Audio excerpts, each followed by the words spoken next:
Сәлеметсіздерме? Менің каналыма қош келдіңіздер. Бүгін біз оңай, тиімді, қолжетімді салат жасаймыз. Бізге керек болады қияр, піскен жұмыртқа, краб палочкасы, кукуруз керек болады.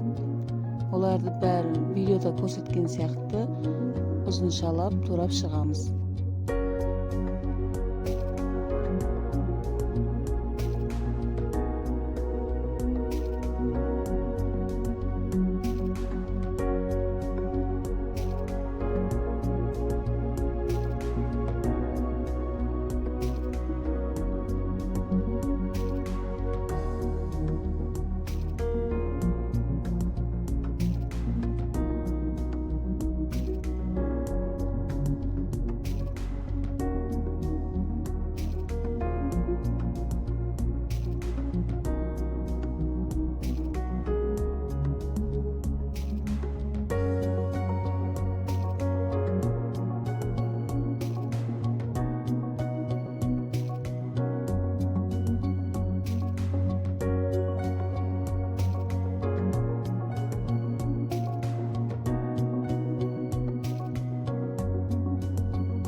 Міне біз бәрін турап болдық.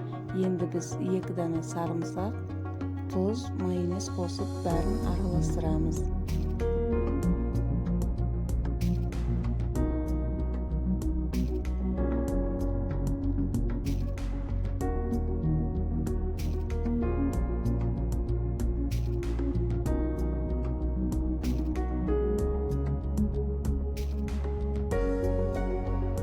Салат жапырағымен тәрелкемізді сәндеп, салатымызды саламыз.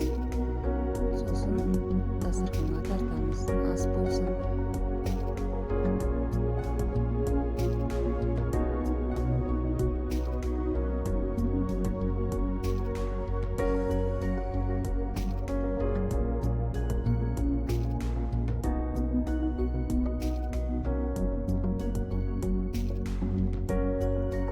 Рецептім ұнап жатса, каналыма тіркеліп, лайк басып кетіңіздер.